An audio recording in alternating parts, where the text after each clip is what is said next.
3. Yummy like a gummy bear.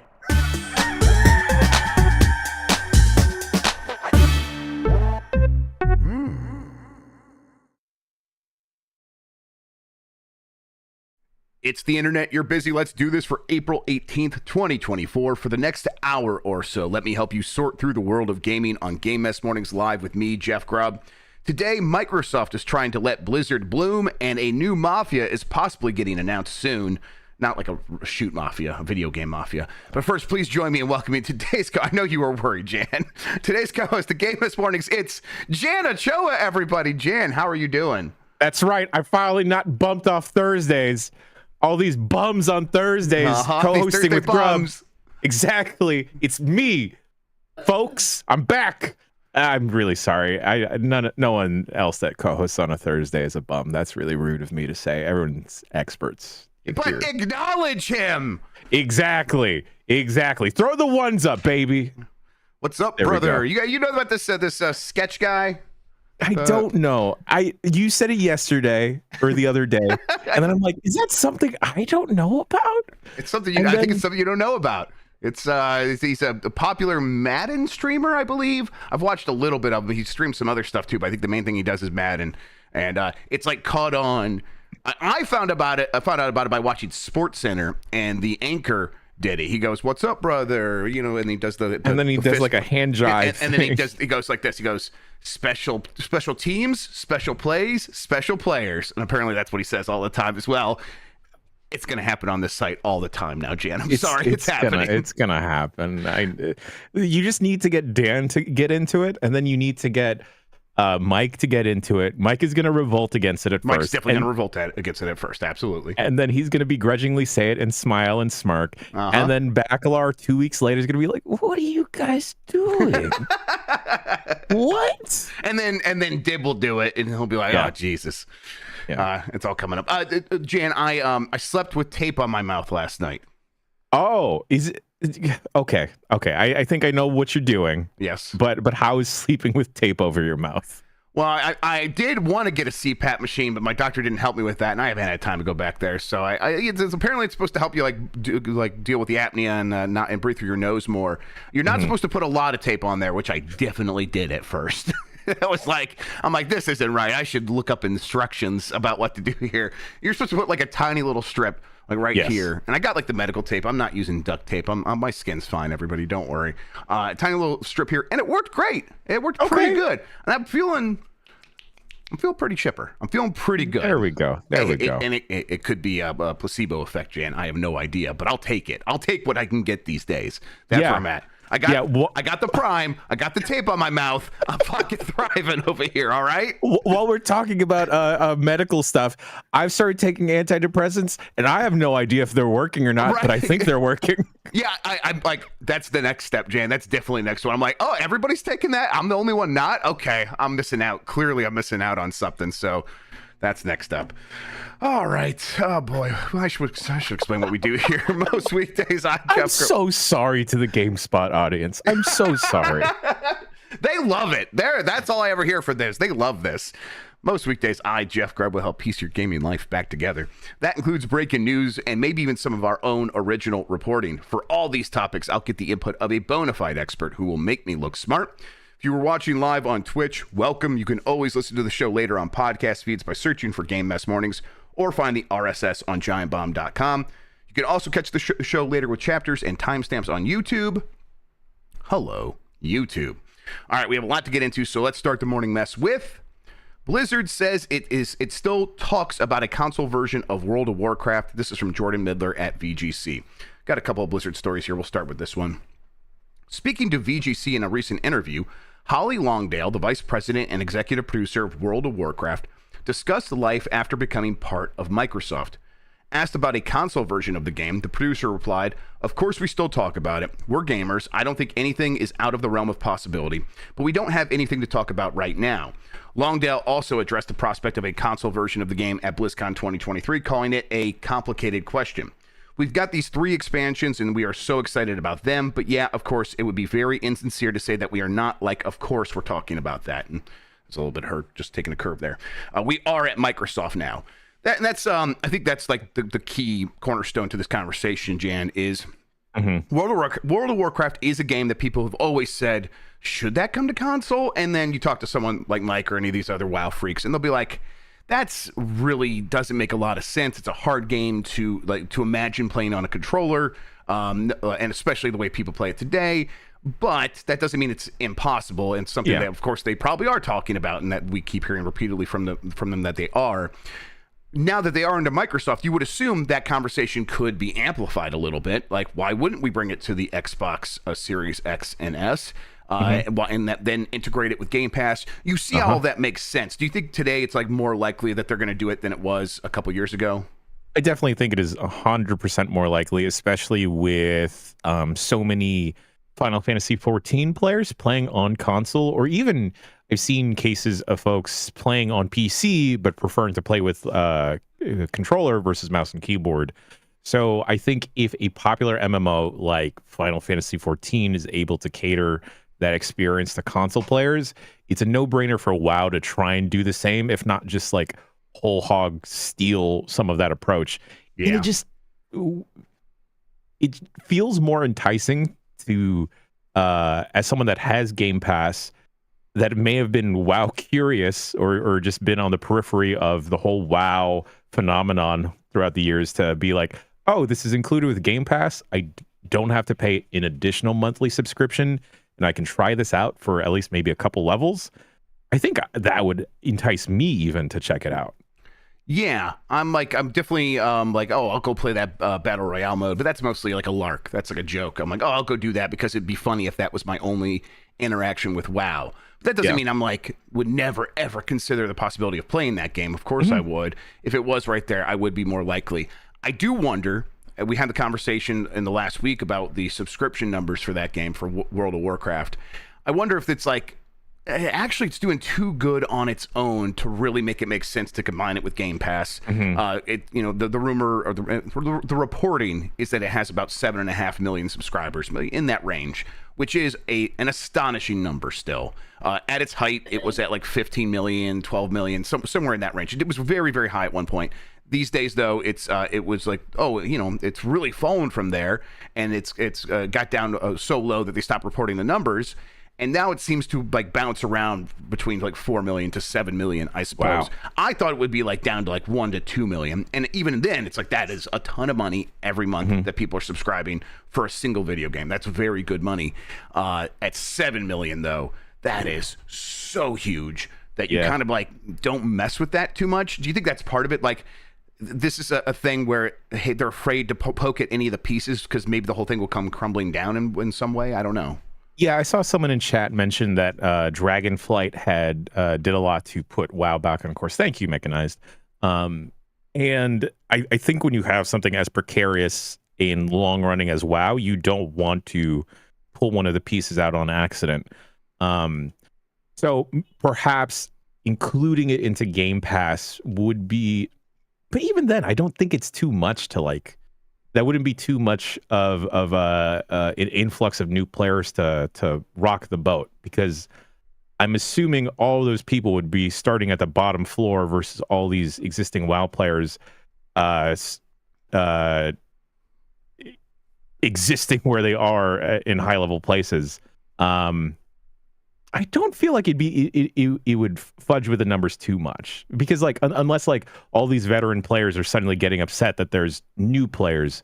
But I think we were talking about this on the Bombcast, where Fallout 76 veterans aren't getting mad at new players coming in because there's new players coming in. So that's like that's right. They love that, And I think if a popular game that I'm playing suddenly has more people playing, that can eventually lead to support from the devs or new things popping off eventually. Yeah. I say more the merrier. Yeah, and I think that they probably would look at it that way in the end while these conversations do happen.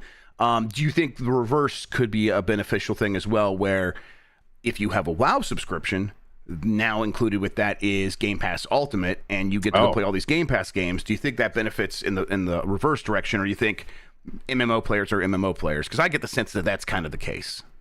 Yeah, I didn't think about that, the inverse of that. I think that could be a beneficial exchange as well, right? Because like if you're an MMO player, that's just your game, right? Yeah. And if you suddenly have Game Pass and you're like, oh wait, what? They've been making other games for the past 20 years. I think that may incentivize folks because whenever we see a popular game have a free weekend during the holidays or just randomly, it'll be a good boost. But I don't know how much momentum they carry after that free weekend. Like how much conversion they're able to complete. That's an interesting thing. Microsoft should just cut us a check, Grubb. Yeah, I think so. We got it. We got it here. We got it all figured out. Yeah.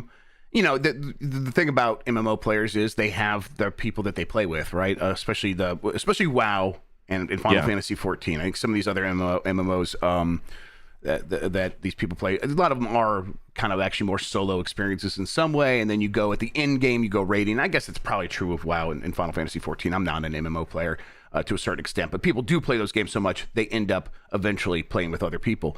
That networking effect always is something that you can capitalize on if you're like, okay, well, while we're in a lull on this game, we do have Game Pass, and this game just got added. Maybe we can go play that while we're waiting.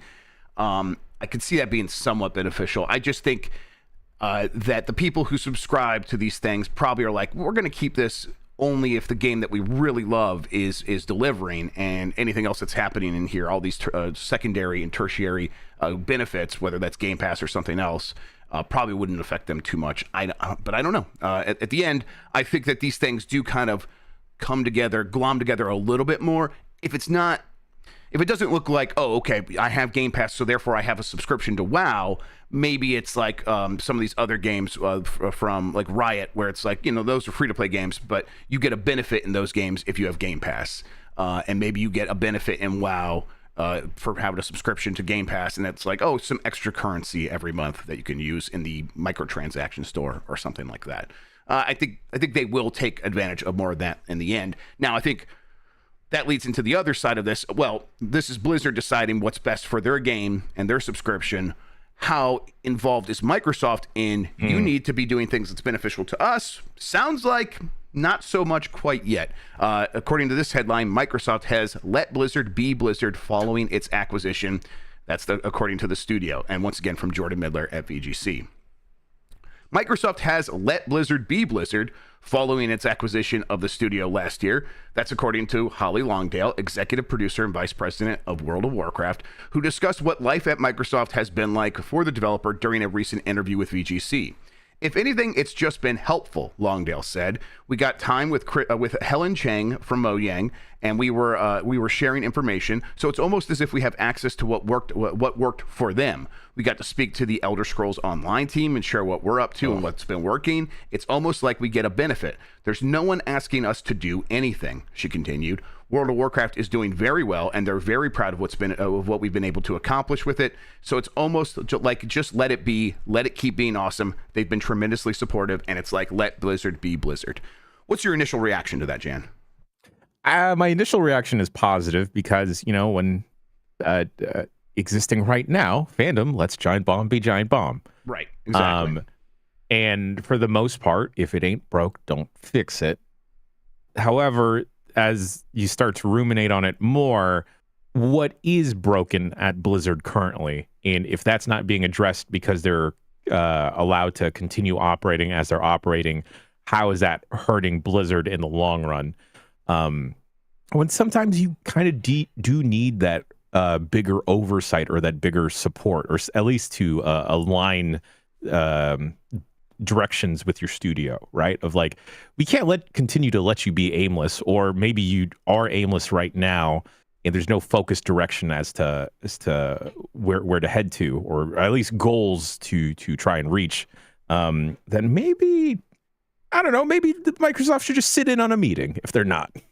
Yeah, I think the way I view it, and it's time for one of those Jeff Grubb analogies, is it's like a wounded animal, right? And it's taken into captivity, or it had like an abusive owner called Activision, and kind of like had this strong animal, and then it sort of got beaten down over time, and now it has a chance to like grow again. And does that growth benefit from being able to like find itself again on its own and let Blizzard be Blizzard that way, or does it benefit from a strong guiding a new ownership that's like, oh, I'm going to coddle you to a certain extent? I obviously I think it needs both in the end. I think, but to start with at this moment, it feels like the right answer is what's happening. Let Blizzard rebloom into something where it's like it has confidence again, and it's like we are delivering at a level that is what Blizzard used to be or close. Maybe it'll never get to that level. It probably won't. I know there's a lot of people who look at Blizzard and it's like, that's not my Blizzard anymore. But I think there's a lot of people there that believe it could be and know what that is and are trying to make it happen. And I think the only way they can kind of reestablish that is on their own to a certain extent. And then when it comes to, okay, we have several projects that we're trying to do, and maybe we're biting off more than we can chew because we have been so confident, we have been doing so well, then Microsoft can be like, okay, here's where we're ready to support you, here's where you can learn. And in the meantime, do talk to these other studios that we have that are doing similar things, Elder Scrolls Online, sure, and figure out like how you guys can benefit from one another. So to me, this sounds all pretty good for the time being. I think the danger, though, Jan, right, is we're looking at like other studios that have had the hands-off approach from Microsoft and being like, well, that has been a problem in the past. Does that become a problem here, right? Yeah, I think about Redfall, and I think that's what you're also alluding to, where it's like definitely not a lot of oversight from Microsoft, and that kind of became what Redfall became. But perhaps like monitoring Blizzard from like a very top level perspective of like getting rid of certain leadership, perhaps very toxic people in the workplace, and then letting Blizzard be Blizzard is the beneficial way for them to move forward. Because like, who knows Blizzard more than the folks that have been working there? You don't want to disturb too much. It's like what we're talking about with WoW, where you don't want to pull out one of the pieces that has been working and then suddenly the whole thing crumbles. Right. I think, that being said, I don't think anyone knows what to do with Overwatch 2. Yeah, I mean, Overwatch 2 is definitely at a low point. I think you let it simmer. Give the team give the people that are at Blizzard that want to work on that game space and time to recover. And then I bet it has a resurgence like so many other games do. WoW being a pretty good example. WoW had some pretty down times in the last few years where people were really bummed out, and Final Fantasy XIV was like dancing on its non-existent grave, but dancing on its grave for lack of a better expression. And it is definitely resurging in a lot of ways where people are like very excited about the upcoming expansions. They're happy to be playing it. Mike keeps saying the people on the Reddit seem happy, and he's like stunned by that because he's never seen that before, I think. So if that community can have that happen, I think Overwatch 2 probably can. It's just going to take some time and letting creative people be creative for a while and focus on what that game really needs. Yeah, I see folks in our chat chiming off of like perhaps doing that PvE campaign or just making a campaign to begin with. Maybe.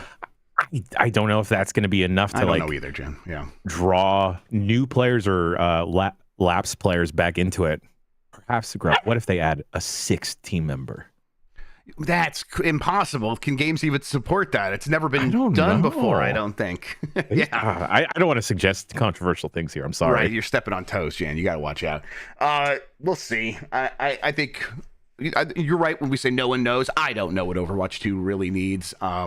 It needs time, though. It needs some space. It needs an opportunity for us to miss it. I think it's the biggest flaw with what happened with Overwatch is they kind of overdid things. They over catered to esports, and everyone's kind of like, ugh. Yeah, like that's the opinion of Overwatch at a certain point. For years and years, it was like beloved and all this stuff, and then at a certain point, it's like, ugh, I don't want to deal with that anymore. Give us a chance to forget that that's how we feel at the moment. Honestly, I know that the finals has kind of dipped in popularity because games like Helldivers 2 ate its lunch, but I really enjoyed the approach of like 3v3v3. I wouldn't mind other existing games trying to adopt that because at least with 3 players and the onus and the responsibilities are pretty evenly spread. And then like your team comps kind of, they matter to an extent, of course, but you can kind of fly by if you gain enough momentum. So what I'm saying is, let Overwatch 2 give me a 3v3v3 mode, and I just need 2 other tracers with me, and then we'll just be zipping and zapping all about the map. That sounds pretty good. I like that a lot. All right, let's keep going here. 2K is gearing up for a Mafia announcement, it is claimed. This is from Tom Ivan at VGC. That's according to Twitter user Kurakas, Kuracasis, there we go. Kuracasis, who has... Yeah, I don't know. I can't. Kraken, who has proven to be a reliable source of leaks. This year alone, they revealed the title of Marvel 1943, Rise of Hydra, Marvel's Rivals, Metro Awakening, and Indiana Jones in the Great Circle prior to their official announcements. They also accurately predicted that Take-Two studio Ghost Story Games was planning a Judas reveal several weeks before a new trailer for the game was released. And this is the quote from them. I can tell you that a few days ago, Take-Two began preparations for an announcement regarding the Mafia series, they said on Tuesday. Alongside Rockstar and Private Division, 2K is a publishing label of Take-Two, which said on Tuesday that it plans to lay off 5% of its workforce, resulting in the cancellation of unnamed game projects. 2K studio Hangar 13 confirmed in August 2022 that a new Mafia game was in development. While it's a few years away and we can't share anything more right now, we're really excited to keep working on this beloved franchise and to entertain our players with new stories. This is after Hangar 13 worked on another game, which was... I can't remember exactly what it was. I remember hearing about it, and it's I want to say a shooter that involved lightning in some way, which feels like not a very good description. Probably because it's not accurate, but that's what the old brain is coming up with right now. No, I think you're right here, Grubb. Let's keep chasing this thought. Yeah, a shooter with lightning. They worked on that before. They worked on it for a while, but I don't think it ever turned. They definitely are not working on that anymore. They canceled that project, and then that's when they switched over to be like, we're going back to Mafia. That's what we're working on. So, Jan, I am never someone who... I've tried several of the Mafia games. I remember I tried Mafia 2 or 3. I think it must have been 2 on live streaming to my computer. Getting close to like 15 years ago now. At least 10 years ago. And I was like, I see the appeal, but I don't know if I'm finding any of the fun for me. I've never enjoyed a Mafia game, basically. I don't know if I played much Mafia 3, but 1 and 2 never clicked for me. That said, I think I like the idea of more Mafia, because when I look at those games, I'm like, I see something that looks appealing. It's like, I just don't know where it is for me. How about you?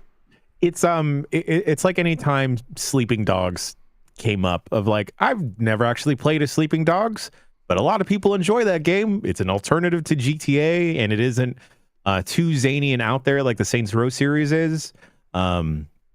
Sure, more Mafia. Yeah. Do you think, Grubb, that 2K sees the success of games like Yakuza and they're like, well, people love organized crime. Let's get Mafia out. I think a little bit. I think everyone's kind of looking around at what is working, and like what works right now is sticking with these franchises for a long time, letting the fandom grow like organically, and letting them tell their friends, letting them make, long form YouTube videos, getting people excited about these things. And then eventually something just clicks in place and it's like, well, now it's mainstream. And that has happened with Yakuza. It's happened with a handful of other things. Sure. I think that it's definitely, Resident Evil was always popular. Resident Evil is more popular than ever because they keep sticking with it and they keep making the games better, and they go back to the old games, and it gives everyone a new chance to get on board. I think everyone's looking at their franchises and their IP and trying to see if they have anything that even closely resembles something that could do that. And I don't know if Mafia could do that. I'm skeptical too, I think, to a certain extent, but maybe it's closer than a lot of other things that 2K has waiting in the wings. Sure. And then maybe it's also a safer bet than trying a new game that's about shooting lightning. I don't know. So, yeah.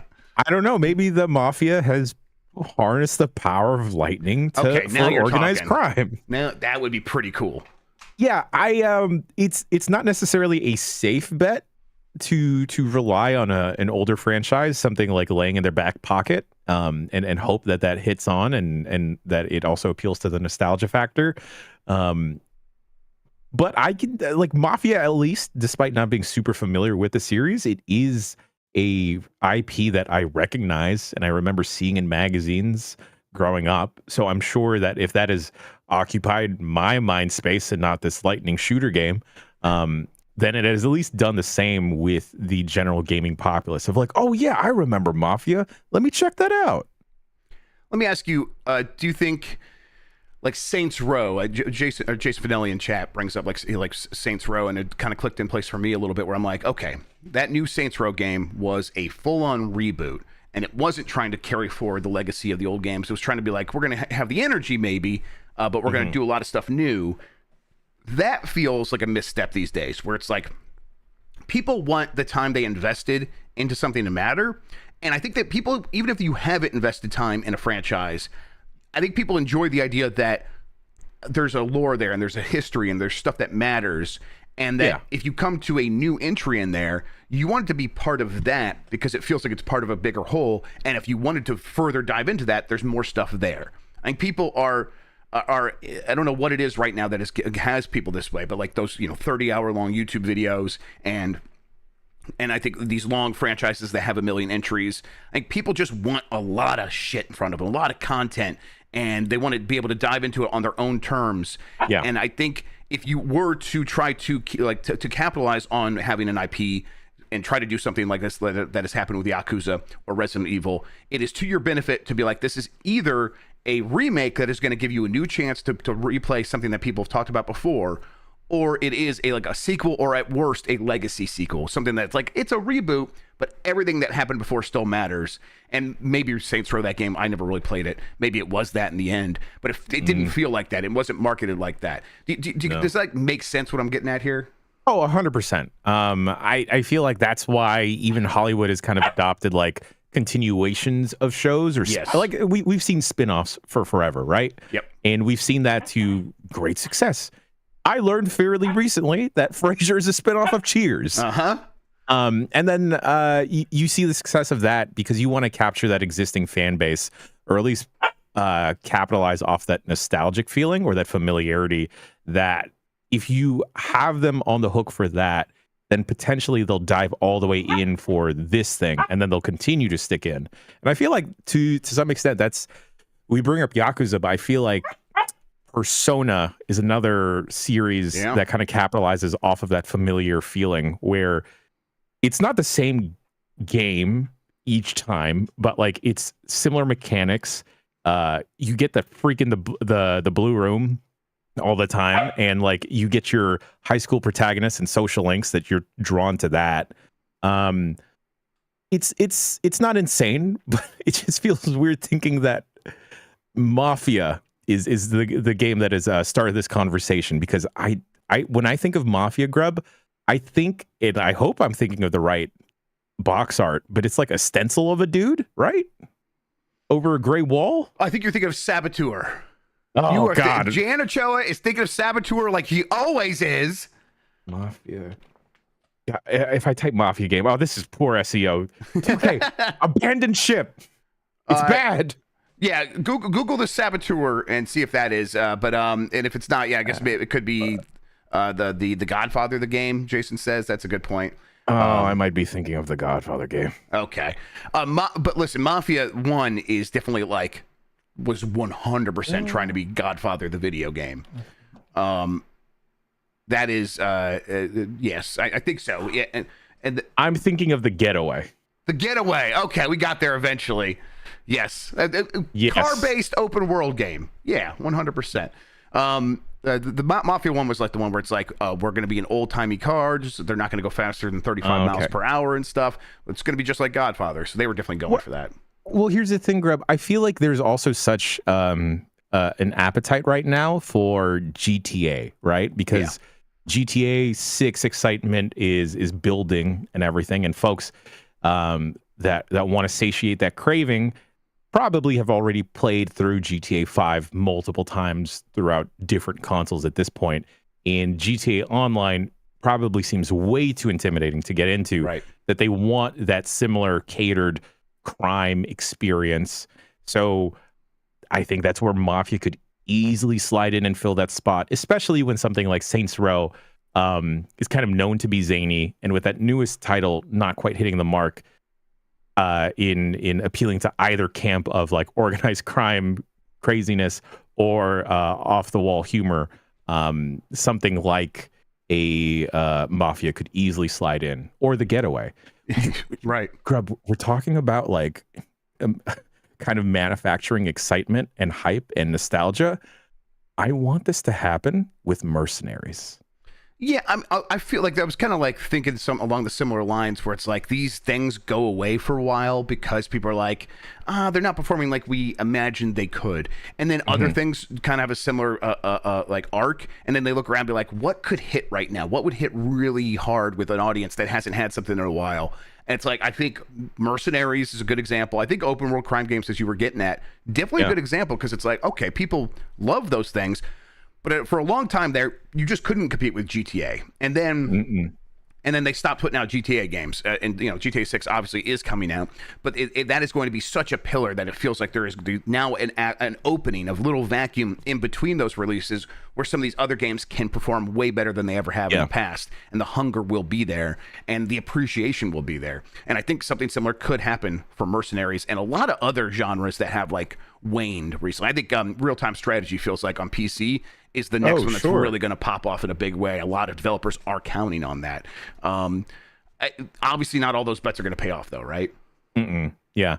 I think while we're talking about genres kind of returning, I feel like there's also a desire for rhythm games to come back because it's been such a long time. And I feel like that market got super oversaturated, but I think there's a desire for plastic instruments to come back. Yeah, I got my DDR pad out still. I've been meaning to hook it up. What's the best DDR game I could play on my Mister? I need to look that up and play it on my CRT. That'd be fun. There's so many. That'd be fun. We'll see. All right, so let's move along here. Hasbro already considering next Baldur's Gate title without Larian. This is from Moises Tavares, a nasty boy at Kotaku. Despite the fact that many hoped Larian Studios would continue to work on the critically acclaimed Baldur's Gate 3, whether it was via DLC or a sequel, the developer announced last month that it would be moving on. During a talk at the Games Developer Conference, Larian CEO Sven Vink confirmed that the team is not only done with Baldur's Gate, but with the entirety of the Dungeons & Dragons brand and setting, which is helmed by Hasbro. Now we know that D&D's owner is already entertaining a Baldur's Gate sequel without the team behind its latest hit. Speaking to PC Gamer, Hasbro's Eugene Evans stated that a number of teams have come forward to express interest in developing future titles in the series. We're now talking to lots of partners and being approached by a lot of partners who are embracing the challenge of what does the future of Baldur's Gate franchise look like. Evans doesn't exactly have an answer to these questions, but he's definitely, like he says, talking to a lot of partners. This is a tough position to be in, right? How do you follow up Baldur's Gate 3? How do you follow it up with a team that isn't Larian Studios? I think for the first couple of games, after Baldur's Gate 3, you kind of have to like go in a completely different direction, right? You kind of got to go in a completely different direction, and I don't know if you can even call it Baldur's Gate 4. Oh, yeah, probably not. Yeah, like I think this has to be like another Dark Alliance type of joint where it's like an offshoot or a spinoff. It's also, I understand why Hasbro would already want another Baldur's Gate with the huge success that 100%. Baldur's Gate 3 was. But after hearing how the folks at Larian talk about that game, talk about development, supporting it, it's like, okay, this is a studio that really cares about their game and cares about the players as well. And like the rabid community, the passionate fan base that I don't know if you can easily slot in a different developer to make a similar game. It has to be completely different at that point, Grubb. Like, yeah. But then I don't think you will capture that same fan base because those folks that have played through Baldur's Gate 3 multiple times at this point are very attached to Larian Studios. That seeing another developer on that, I don't think they will be. I don't think they'll be enticed to play through a Baldur's Gate 4 if it's not made by Larian. This is the type space that they're in, right? Where it's like they have options. None of them are going to be exactly what anyone wants, including Hasbro. So I mean, okay, then like if I imagine what the best version looks like, where it's like, okay, we're going to pretend the world exists where no one can do what Larian's doing. I think we might actually live in that world, so it's very easy to imagine it. But no one's going to be able to do a Baldur's Gate 4 that feels like a true successor to Baldur's Gate 3. Okay, fine. So then I think Dark Alliance probably is the right move, and then you take as much inspiration from Baldur's Gate 3 as you can at that point. So a lot of choices matter stuff, a lot of deep character stuff. Open-ended. Open-ended. Yeah, exactly. Whatever a developer feels confident they can deliver while doing something that is a very different game in terms of how you play it. I think that could be successful, but I just don't envy anyone that is in this scenario at all. No, I just think about how much work had to go into Baldur's Gate 3 and for Hasbro to kind of be shopping around for another developer to make a successor to that. How do you even begin to make the framework for... Jane, I'm going to go get my kid off the bus. I'll be right back. How do you even begin to make something that approaches that? And I see folks chiming in of like, oh, just perhaps take those same characters and throw them into a different thing. I don't know if the Baldur's Gate 3 audience that is very heavy into the D&D verse we've seen the rise of D&D, whether it's tabletop stuff. I'd like to get into D&D personally. Hello, Lex. Okay, Jan, here's the pitch. What?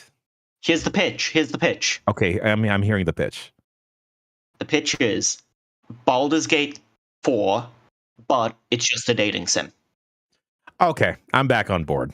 I think that'll get everyone. Are we dating the same characters? Are they different characters? I think it's important that you bring back some of the characters. I think it's important that I can still smooch Karlach, because if I couldn't, like, what are we doing here? Right. But we can also bring in new characters, and we can bring in more freaky, weird dudes, just weird little guys. I love weird little guys. I'm back. Lex was pitching that Baldur's Gate 4 is just a dating sim. Thank you, Lex. I think that's a good idea, too. Like something like very weird. That's a good idea. Grubb, do you think they're gonna... I could see it happening, and I hate that I'm smiling, but like, I could see a Baldur's Gate 4 where Hasbro gets a developer, and that developer suddenly decides, or maybe because of Hasbro, hey, all these things that people liked about Baldur's Gate 3? The turn-based stuff? Rolling dice? What about we threw that shit out the window and made it a hack and slash? Yeah, right. It's Hasbro, right? They could do take Sorry or one of their board games and just turn that into Baldur's Gate 4. I don't know why I was thinking Baldur's Gate 4 should be set in the future. All right, Jane, now you're on to something. Now you're cooking. Stand back, everybody. Let make them do it cyberpunk orcs. What if you could fuck a robot bear? Well, okay, now you're really talking. Like, what's better than fucking a bear? A robot bear. Exactly. All right. You don't need to have like a special awareness or skills with your character to understand bear speak. The robot just translate it for you. There you go. That's beautiful. I'm sorry. VGC just had a thing pop up where they did their podcast and have their notifications turned on. And it's Jordan Midler asking, is Kefki the worst Pokemon? Jan, what is your answer? Yes or no? Klefki is not... There's so many worse Pokemon, and I would even include some of the god Pokemon. Yes. Are trashed here. Some of the newer Paradox Pokemon are stupid. Yeah. I like the ones that are like, I'm an object. I'm keys. I like that. Yeah, I like that. Like, I'm a pile of sand. I'm an ice cream cone. Yeah. Those are fun. Reminds me of those like little Burger King Transformer toys that were like, I'm fries. No, I'm not. Maybe those McDonald's. I don't know. All right, we're going to move on. Actually, you know what? Let's take an actual break now for the podcast. And when we get back, a lot more headlines to get to, including what's happening with a Golden Axe animated series right after this.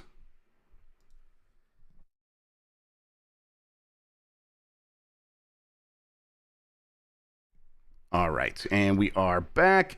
And Star Trek Lower Decks creator is bringing Golden Axe animated series to Comedy Central. This is from Blair Marnell at GameSpot. Earlier this month, word broke that Star Trek Lower Decks will end after season 5. However, series creator Mike McMahon has already lined up his next show. Via Variety, Comedy Central has ordered a new comedy series based on Sega's Golden Axe video game. They have like quite a bit of information here, but just like, let's start there. Jim, does that sound like something that is appealing to you? I really enjoyed Golden Axe as a kid. Sure. Yeah, it's the kind of thing where it's like, I can see how, because it's got strong iconographic characters, right? Like these, they're not. It's not even iconographic. They just literally are icons. Big warrior man, dwarf. Strong. Yes, dwarf, little magic dwarf guy. These things are just like what you imagine when you imagine these archetypes. So it's like you can do a lot of that with a show that is going to play on that. It sounds like that's what's going to happen here. They have an axe battler, a barbarian warrior with a strict code of honor and sweet golden retriever demeanor. His brawn outweighs his brains, but his heart outweighs his brawn. Tyrus Flare, a fearsome battle sorceress, deadly in a fight and even deadlier with her sharp wit. Gilius Thunderhead, a grumpy dwarf battler with exceptionally poor hygiene and a chip on his shoulder. Hampton Squibb, a naive and experienced first-time adventurer who has dreamt of questing his entire life. He hopes his can-do attitude can make up for his inability to actually do anything. And then Kronos Evil Late, who is originally from Golden Axe 3. Kronos is a 100% badass humanoid panther. At least that's how Kronos describes himself. In reality, he's uncomfortably cheesy and can't read a room. So we got a what's the name? Batista from Guardians of the Galaxy. Hell yeah. Yeah, we got another one of those characters. This is the kind of thing where I get to see how this all makes sense. It's a little bit strange, but I don't think it's out of the ordinary. And hey, more Golden Axe, I'm fine with that. I like those games enough. Yeah, I think this is doing exactly what 2K is trying to do with Mafia, where you're capitalizing off of an existing IP and like, hey, we have this, let's do something with this. There's some type of brand awareness. If it's getting you and I to be like, oh yeah, sure, okay, then it is 100% doing that across the board for folks that are seeing this headline or will eventually see this pop up on their specific streamer. Seeing that Danny Pudi is involved from Community has me excited. My curiosity is at least piqued. Yeah, he plays Hampton Squibb, which it sounds like, the star, the audience stand-in, I would think, which makes sense. I'm trying to see if any of these other names stand out. Carl Tart, don't recognize that. Liam McIntyre. And then Lisa Gilroy. Yeah. Not familiar. But it's a Comedy Central show, so I think I already know what to imagine there, except for it's like animation on Comedy Central has never been great. They always sort of like treat it really second class, which is why Cartoon Network and then Adult Swim like always like really stepped all over Comedy Central whenever they would try to do animated television. So like I hope it doesn't. I hope it's not another one of those where it comes and goes because Comedy Central doesn't know what to do with an animated comedy show. But we'll see. But Grubb, they're the central for comedy. It is the center of the comedic universe. They do say that about themselves. It has to work in that case. When's the last time you watched Comedy Central? 2006. Yeah, I've definitely watched Adult Swim since the last time I watched. Totally. Central. Adult Swim's like something I would still check out. If you were to ask me what I think the Comedy Central logo is, I think it's still the one with a skyscraper. Right? Is it not? I think it's like a C. Okay. Oh, you know what? Okay. No, I probably watched Key and Peele on their YouTube channel, Comedy Central's YouTube channel. Right. Okay. Definitely. Okay. 100%. All right. Next story. Braid Anniversary Edition is getting delayed to May. This is from Nintendo Everything. Braid Anniversary Edition is seeing a delay, but only a short one at that. Thekla, the studio, is moving it to May 14th, 2024. Braid Anniversary Edition was confirmed for Switch in 2020, but most recently it was slated for April 29th. Also announced today is that Braid Anniversary Edition will feature a combination of 40 brand new and alternative redesigns of original levels, further bolstering the variety of changes and updates coming to the Anniversary Edition that still preserve the fundamental integrity of the original release. There's some other details here, Jam, but Braid getting a little bit of a delay, that's fine. I kind of forgot that this was still happening because it was announced so long ago, and then Mike brought it up as potentially showing up at the Indie World Showcase. It wasn't there, and seemingly because of this delay. So it's just coming out next month. I never got into Braid. I was a huge fan of The Witness, not a huge fan of the creator, but I never really got into Braid, and I was always going to be like, okay, this Anniversary Edition will give me another chance to check it out. I'm hoping it will hit for me this time, because I do want to like this game, because I know a lot of people really enjoy it. I do wonder if it holds up, though. Did you ever play Braid? I'm in the same exact boat as you, Grubb. I saw the internet clamoring over this game, and it never clicked with me initially. But I do want to I do want to make sure that I like the same things that Soulja Boy does. So maybe when this anniversary collection comes out, then maybe me and I don't know Soulja Boy's real name. Soulja can lock in. Yeah, you guys will finally have something to talk about, I think, with this. I'm like kind of curious to see like what has taken so long, but it might just be one of those projects where it's like nothing's obviously like causing it to be delayed. It's just it's hard to get back to work on something once you put it down, I think is probably what ended up happening here. But there were additional details on the new levels. There's 14 commentary index levels used to navigate the game's 15 plus hours of commentary. 13 new full puzzle levels featuring 16 new puzzle pieces used to complete a new frame. 12 alternate designs coupled with design commentary offering a glimpse of Braid had different if Braid had different development decisions been made. So a lot of interesting stuff there for people who are curious about how the game got made. That's the kind of stuff I do like in these things. Yeah, I do like that. I wish there was more developer commentary. Like I would love for Sam Lake and Kyle Rowley and the whole crew to be like, all right, this is why we decided to do this. And then like you hear them like, and then they're like sipping coffee, and then they say sauna, and they're like, oh, I mean sauna. That's how we really say it. We haven't been fucking with you this whole time. I'm like, I knew it. And then like I want to like turn a corner, and then they'll be like, hi, Jan. I'm like, what? that was for me. I like commentaries too, especially when they address my friend Jan. That's always fun. We should do an episode of Game S Mornings where we just release the same episode, but you and I do commentary over it. I like that a lot. Yeah, we'll do that. That's definitely going to have to happen eventually. Giant Bomb director's commentary. We can do that.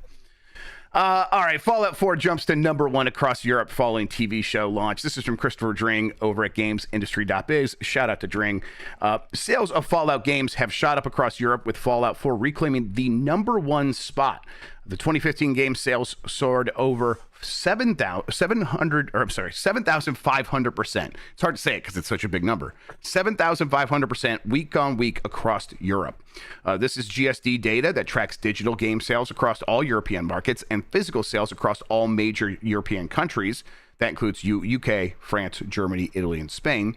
This is due to some heavy discounting on games in the Fallout franchise across all platforms. It's also tied in with the Fallout TV show, which has proven to be a smash hit on Amazon Prime. So we've been talking about, hey, a lot more people are playing these games, but maybe it's people going back to it who already own it. Well, it's not just that. People are buying it, and a big part of that is they lined up these sales with the show, and so everything has just synergized perfectly, and 7,500% increase from last week to this week is massive. Insane. Yes. I know that like a big motivating factor is, at least on PC, the games are like heavily discounted, but can you think of another instance, Grubb, where folks are flocking to an older game? Because at least when The Last of Us came out, there was Last of Us Part 2 releases, yeah. Oh, I guess like did I don't think the Twisted Metal show did anything to move the needle for. Well, that's interesting. I bet Metal games. I think it probably did something to move the needle, but nothing akin to this, right? Oh, okay. What about the Halo show? Like, I'm sure that caused some type of spike. Probably a little bit. But like to this extent, like what is the growth? 7,000% is insane. So the other example is definitely The Witcher. The Witcher show on Netflix was massively popular, and when it first launched, people really liked it. And then the games did very well. Like I think that year for selling Witcher 3 specifically was its second best year after its launch year. So it's like it had several years in between that. It's like down, and then it shot back up and had its second best year. But the Halo show, I think the Halo show is the other good example for the opposite reason, because I think the Halo show had a lot of issues, and it wasn't something that people were like, oh, you got to go watch this. I think a lot of Halo fans were like, I have a lot of problems with this. This show frustrates me, so I'm not going to go tell people to watch this. And I think that's the kind of thing where it's like, you can get a lot of sales if you have something that people are happy to talk about. And if you have something that people kind of like scratch their head or are frustrated by, you're not going to see the benefits. But then jump to Fallout, and now clearly people like this show quite a bit, and the games are benefiting. And it's like, the Fallout show does specifically turn the world into one of its big stars. One of its big attractions is there's a lot of lore, a lot of character here, and so if you want to explore more of that, the games are there and available for you, and they're readily available. Unlike Twisted Metal, which like Twisted Metal, like those games probably are like technically available, but you can't go to the store and buy a Twisted Metal game for the most part. And even buying them digitally, it's like, yeah, you might be able to get them through a subscription service, but buying some of these Twisted Metal games probably wouldn't do the same. And even then, it's like, are you getting what you want out of a Twisted Metal game? A lore-driven show or whatever like that? Are you going to get more out of that lore? A little bit, but not like Fallout. Grubb, do you think the way that the Fallout show is structured, where it is existing in the universe, but you're not necessarily playing as any or following the same story beats as any of the games, do you think that helps out because it's like open-ended nature with the games? You can kind of like recreate the experience from the show or kind of just do your own thing? Yeah, I think so. I think it's the right move for adapting from video games. I think it's often the right idea when you're adapting to video games from like a movie, like to have like, okay, it's not going to be exactly the events of the movie, but sometimes I like that, even though it's often very cheesy. But when you're going from video games, it's like there are a handful of games where if you just adapted their story, it would probably be okay. I think Last of Us definitely seems like that's what they're doing, and that seems to be working just fine for them. But for Fallout, where it's like this massive tapestry of different lores, and like it's set up in such a strong way where there are all these vaults, and every vault is a different experiment by Vault Corp, or whatever the name is, Vault Tech. And so it's like, okay, when you look at that, if you're a show creator and a writer, you're like, well, we'll just take our own and set up our own vaults and play on the themes of the overall Fallout universe while telling our own story. That's such a perfect setup for them. That was a no-brainer. Because I that's what I think of when we bring up the Halo show kind of disappointed fans. And I did see some sentiment with folks picking up the Last of Us video games and thinking like, oh, Joel didn't do that in the show, or like my Joel wouldn't do this and Joel wound up doing that in the show, vice versa. Folks were also pointing out that the Cyberpunk show did gangbusters for the game as well. Correct. I'm curious if Arcane, like the League of Legends anime, did numbers for the game as well, because like that seems like an even harder thing to penetrate. It does. It seems like the kind of thing where it's like, okay, that show ruled, and I haven't watched it, but everyone seems to really like Arcane. Okay, now where do I go to play this game? Well, about that. It's free to play. That's good news. And then everything else is kind of scary and weird and toxic in a lot of ways. But yet still, I bet it did do some numbers because of that. Do you think, while we're continuing to think about the jumping to the games after watching the show, do you think the Castlevania anime did any type of influence? Yeah, I think it absolutely did, and I think the influence was okay. Now where's the video game? I would love to go play this is based on a video game, right? Or a lot of people are like, I love Castlevania. I'm watching the show. Okay, now Konami, where's the new Castlevania video game? I'll buy it right now. And Konami's like, wait, what? And that has continued to be. Now the rumor is that is one of the things they're working on, is a Castlevania game alongside Silent Hill and the Metal Gear Solid Delta stuff. So they'll get around to it eventually. But I think that's because they did see those numbers and like, man, we fucked up. We should have had more Castlevania stuff. Now they had re-releases and bundles. The Castlevania Advance Collection came out like in that time area. And I hope a lot of people bought that game. I think that collection did very well, in part because the show was helping. But still, I think they were like, we missed out on an opportunity. Oh God. We're in such a fun place right now with IP that is bouncing around and like transmedia properties, right? Because thinking about how we were chatting about Treasure Planet on the last Bombcast and how like this is a decent game that kind of got forgotten about, and then I started thinking about the history of like the Toy Story games and how some of those are actually pretty decent, if not good.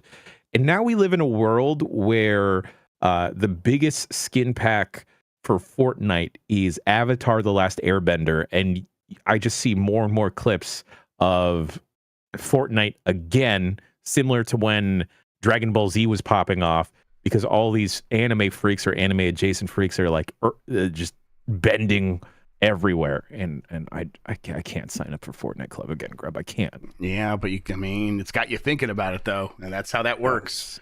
100%. When is Bring Your Kid to Work Day? When can we get Dib to there lead we us? go, and then we can expense it. There it is. No, there's the answer. Yeah, someone pointed out that Dead Cells did have that Castlevania DLC. Oh, right. And that was something, and I think that did better than it would have had the show not been there. People really like those Castlevania shows too. It's like, and that's like kind of where you need to be. You need to be in a zone where it's like, oh, I've heard people talking very positively about those things, and then they are anticipating more from that show. If you are in that zone where it's like, not like Halo, where it's like Halo, like, I'm not so sure if I even want a season 2. And now season 2, apparently people are a little bit more happy with it. But you want to be in that zone where people are like, I cannot wait for more. If you're there, you can sell video games to that audience very easily, we've found. I think that's the trajectory we're going to see from a lot of these projects going forward. Another fall off of this is thinking about how successful Walking Dead games continue to be. Because despite falling out of the mainstream to some extent, I think The Walking Dead as a franchise is still big enough that it warrants the show still going. It's probably still one of the most popular like shows. I don't know which show at this point, because I think the main one ended, but there's like 5 other ones. Who knows? They brought back, what's his name, and Michonne, the ones who live.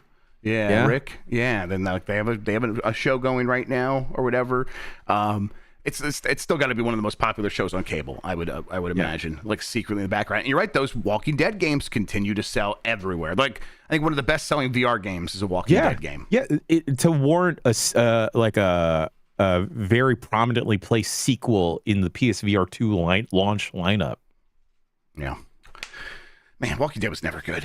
The comics, I like the comics. I read a lot of them. The show was just never actually any good. It was always kind of like, well, when is this going to get decent? And it never did. Oh, I'm watching some of it recently, and it was okay. Okay. It's always okay is kind of where it would settle in at its best. All right, let's see here. Todd Howard on Fallout 5, which is where we started with this. I'm going to avoid putting dates on anything. This is from Haley Williams Todd. At GameSpot. Prime Video's new Fallout TV series has seen a renewed wave of interest in the Fallout game series, including the question of when we'll see the next mainline Fallout game. While Fallout 5 has been confirmed to be in development, Todd Howard has said in an interview that he's reluctant to put even a rough date on future releases. This is after, he in 2018 said Elder Scrolls 6 is one of the things we're working on next, and that is very, very far away still. So he just says, I'm going to avoid putting dates on anything. I've learned that the hard way. So obviously our focus as far as new development right now is on Elder Scrolls 6, but that doesn't mean that we're not making plans for other things. So yeah. When do you think we get Fallout 5? Look, who the fuck knows, Grubb? Yeah. Not anytime soon. Not anytime soon. And I think that's a bummer because like this show is doing very well. Yeah. People love Fallout. Turns out Fallout is a cool IP, and Fallout 76 initially screwed the pooch. I think by the time we get Persona 7-5. Yep. I think 2030 is the date I'm looking at. You know what? The thing is, that's scary, Grubb. That isn't that far. It's only 6 years away, It's not far. It's not far at all. All right, Jan, do you care about this Pokemon Go's new character creator is out and everyone hates it? Yeah, it looks rough though. It looks rough. These pictures of these characters and how they used to look to how they look now, that's like waifu to why fuck off, am I right? Hey yo, you got him. Oh boy. Woof. They look bad. It's basically what the story is. They used to look good and they look bad now. I forgot that I was subscribed to the Pokemon Go subreddit. And I was also subscribed to like the more hardcore Pokemon Go subreddit as well. But one of there is one. Okay. Just have like wait, what's the name of it? So the general one is just Pokemon Go, and then the hardcore focused one is the Sylph Road. Yeah, the Sylph Road. Okay, I thought so. I subscribed to that for a while. Yeah. And I was just there to pass tips to my partner. But I remember seeing a thread pop up on my feed recently of just in the general Pokemon Go subreddit asking, does Pokemon Go hate us? And the answer is, I think so. Probably, yeah. Because Grubb, this is the complete antithesis of everything we were talking about earlier in this episode of wanting to delicately move things to not have the whole tower collapse. Right. It feels like Niantic is just haphazardly pulling at things and showing and throwing blocks on top of the tower, because on top of all of this that is angering the Pokemon Go community and fan base, there's been a lot of other dumb changes that have popped up that have completely turned away a lot of players, or at least hampered the experience, and then like kind of like really ruined accessibility for a lot of Pokemon Go players, which stinks. Yeah, they it just like everyone seems really disappointed with the game, right? Oh man, this is the one that really gets me. Just like this face here, just completely busted. But they also this one, it's like, how did they manage to whitewash a white man? that's what happened to this guy, and Congratulations. Yeah, there's some tough stuff happening over there. Oh boy. I wouldn't be surprised if Niantic's like, we have a lot of employees and we hired up because we were going to have 5 different versions of Pokemon Go with Harry Potter and the Pikmin and all this other stuff, and everything was going to build on top of one another, and then it's like, nope, we're back to just basically just Pokemon Go. So we got to figure out what to do with all these people. And that means just trying new things, even though no one's really asking for these new things that we're doing. Like, it's strange. Another feature they introduced and launched that was half-baked was like a route system. So you just follow a route in your neighborhood, and it wasn't clear how bonuses worked. It wasn't clear like how you actually finished the route, what you were able to gain. And they added like a whole other like candy or kind of currency to it. God, it's just bad. It's just bad, Grubb. It's rough out there. Let's get to the poll question from yesterday. Would you use a PlayStation Store on PC? 45% said yes. 55% said no. And I'm like, 2.2 thousand votes. I got the right amount of people this time. There we go. 45% said yes. I mean, right. Like, I would use a store on PC for that if it provided some benefit every once in a while. Sure. Probably wouldn't flock to it. Like, I've used most of the stores at some point. Although I'm like, I don't want to open Epic anymore. That's always frustrating. But I'd have to for Fortnite and a handful of other things. So, yeah. How about you, Jan? If PlayStation Store popped up on PC, you going to be using that? Going to be using the overlay? Sure. If anything, to cash in a PlayStation code, later use on my PS5 instead of using the website. That's not a bad idea. Yeah. Yeah, sure. It's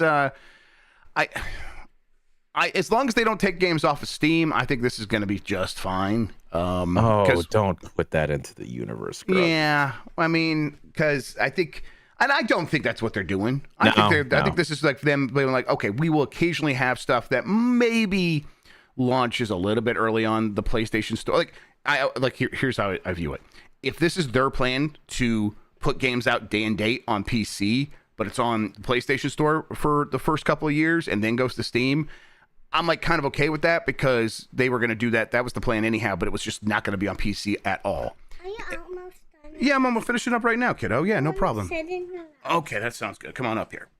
And if that's what their plan, I'm mostly okay with it. But if it's like, hey, we're going to start trying to pull all our stuff away because we don't want to deal with Steam anymore, it hasn't worked for anyone else. I don't think it would work for PlayStation. Yeah, look at that. Put Luigi up there, right up to this camera. There you go. It's been heavy on Mario in this house right now, Jay. It's wild how they go back and forth sometimes. But Mario back at number 1 apparently. All right, new poll question. I have it over here. Have you ever played a Mafia game? Yes or no? We will answer that on Game Mess Mornings on Giant Bomb tomorrow. We'll get the results. Speaking of Giant Bomb, in a little bit, I will be playing Fallout New Vegas. I got to finish getting that all set up, but we'll get that running here in a little bit. Later today is Voicemail Dump Truck, where we will have Chef Reacts on there talking to Mike Minotti and Dan Reichert about food. Great. Yep. Great. So there, we'll deal with that. We will deal with the ramifications of whatever fallout happens there. Tomorrow we'll have UPF. We're going to be playing more content morning. We're going to show Jan and Dan around in that game. And then we should have the first like semi-regular Power Bomb cast, right? Is that how that's going to work? Yes. For folks that are tired of us talking about wrestling in every corner of this website, we've created or at least reopened the containment zone. Containment zone is open. The containment zone is open. We're hoping to do the Power Bombcast on a more regular cadence, possibly, and at least how it looks right now, switching off every Friday between PCR and Power Bombcast. Yep. With flexibility as needed. I'm sure we'll find times where it's like we'll move stuff around there, but that's the general idea, and I like it. Sounds good to me. Also, Jan, I like it when you hang out with me on Thursdays to talk about video games, man. I really appreciate it. I've not been able to properly celebrate a Thursday since the last time I was on the show. I'm just vibrating in anger where I'm at. Things have not felt right. And I'm glad we could correct the universe once again, everybody. And as always, you are the best audience in gaming. Until next time, have a good one. Take care of yourself, and goodbye. Up there, right there. Will you say